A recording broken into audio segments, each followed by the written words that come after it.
and first-degree and other related charges. How do you plead to this indictment, sir? Guilty or not guilty? Not guilty. Your Honor, we have a copy of the indictment, notice of immigration consequences, as well as rap sheet. I believe the court has it. We give the court an extra copy and one to counsel. Does the court wish that we be heard with respect to bail? Well, what is the situation with the federal authorities?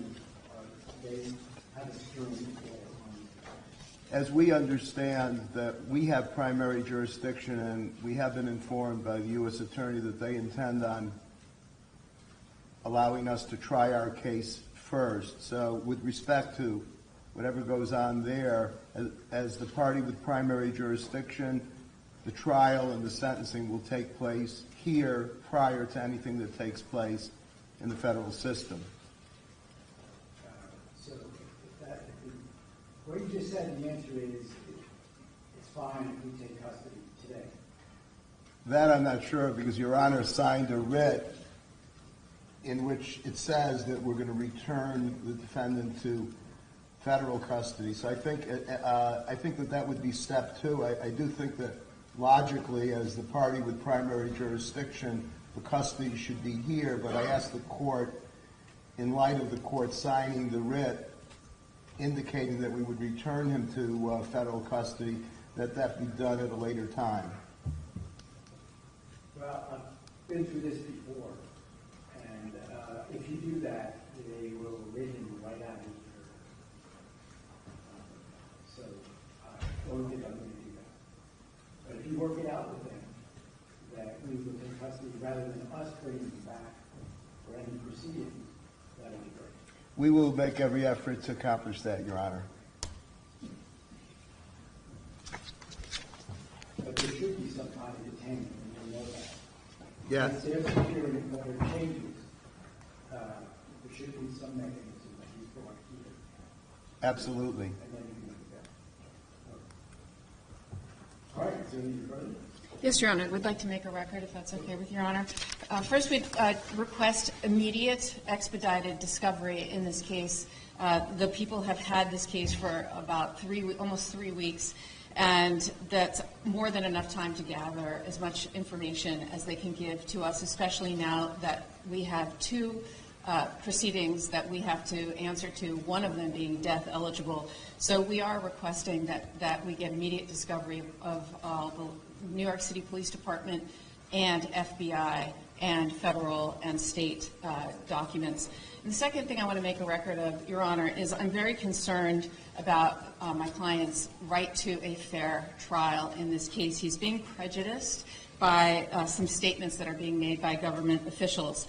Like every other defendant, he is entitled to a presumption of innocence. But unfortunately, the way this has been handled so far, his rights are being violated. And as you know, Your Honor, there's a wealth of case law guaranteeing his right to a fair trial. But none of the safeguards have been put in place yet here. In fact, it's just the opposite of what's been happening.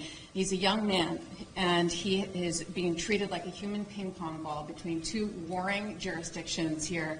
These federal and state prosecutors are coordinating with one another, but at the expense of him. They have conflicting theories in their indictments, and they are literally treating him like he is like some sort of political fodder, like some sort of spectacle. He was on display for everyone to see in the biggest staged perk walk I've ever seen in my career. It was absolutely unnecessary. He's been cooperative with law enforcement. He had been in custody for over a week. He waived extradition. He was cooperative at all accounts. There was no reason for the NYPD and everybody to have these big assault rifles that, frankly, I had no idea was in their arsenal. And to have all of these, the press there, the media there, it was like perfectly choreographed. And what was the New York City mayor doing at this press conference, Your Honor? That just made it utterly political. And as Your Honor knows, under Lauro v. Charles, the Court of Appeals for the Second Circuit has held it to be clearly established that these staged perk walks to the media unrelated to a legitimate law enforcement objective is unconstitutional, and I submit there was zero law enforcement objective to do that sort of perp walk. There's absolutely no need for that whatsoever. And frankly, Your Honor, the mayor should know more than anyone of the presumption of innocence that he too is afforded when he dealing with his own issues. And frankly, I submit that he was just trying to detract from those issues by making a spectacle of Mr. Mangione. And there are consequences to this. He has a right to a fair trial, and I just want to put on the record statements that the mayor made publicly about my client. Nothing saying alleged, for example, and he said, I wanted to send a strong message with the police commissioner that we're leading from the front. I'm not going to just allow him to come into our city. I wanted to look him in the eye and state, you carried out this terrorist act in my city, the city of New York that I love. And he wanted to show symbolism. Your Honor, he's not a symbol. He's somebody who is afforded the right to a fair trial. He's innocent until proven guilty. And the mayor was talking to jurors, future potential jurors that elected him. Those are the people that elected him that he is talking to and calling this man a terrorist. So, Your Honor, I just want to make a record of this and put everyone on notice that this has to stop. And my client is entitled to a fair trial and the presumption of innocence. And we're going to fight these charges, whether it's in the state or federal, to the fullest extent. Thank you, Your Honor. All right. Well, as you know, I have very little control as to what happens outside of this court. But I can guarantee you, as I guarantee every defendant from through these doors, that the defendant will receive a fair trial. And we will carefully select a jury if that time comes or when that time comes. But yes, we should expedite discovery. Your Honor, the discovery in this case is voluminous, to say the least. I have never seen a case with such volume of evidence, aside from the issue of the quality of the evidence. And I suggest to counsel, because we have a discovery portal, but given how much evidence there is against this defendant, it would be smarter if counsel could provide us with a 2 terabyte external drive rather than rely on the crashing of the portal. With respect to statement and identification notice, we will be giving that notice within the next 15 days. We're preparing an ADF.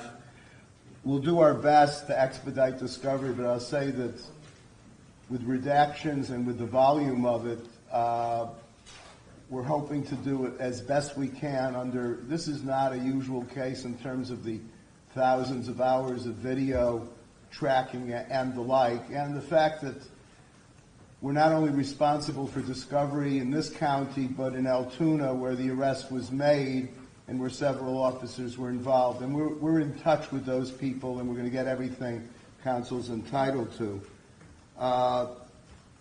As to other issues, I think a 30-day adjournment to see where we're at, and to, of course, counsel's aware of the various notices. We have notices as well. I take it that counsel will abide by the statutory limitations on their notices with respect to any notices they believe to be appropriate. As to counsel's record on the mayor, basically repeating what the mayor said, I don't know how that advances the ball. We will comply with our ethical obligations with respect to trying this defendant's guilt in this courtroom and this courtroom alone. Thank you. All right. So.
Big.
Can you take this? Can you take one picture of it?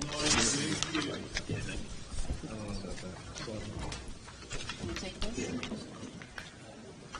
Okay. No worries.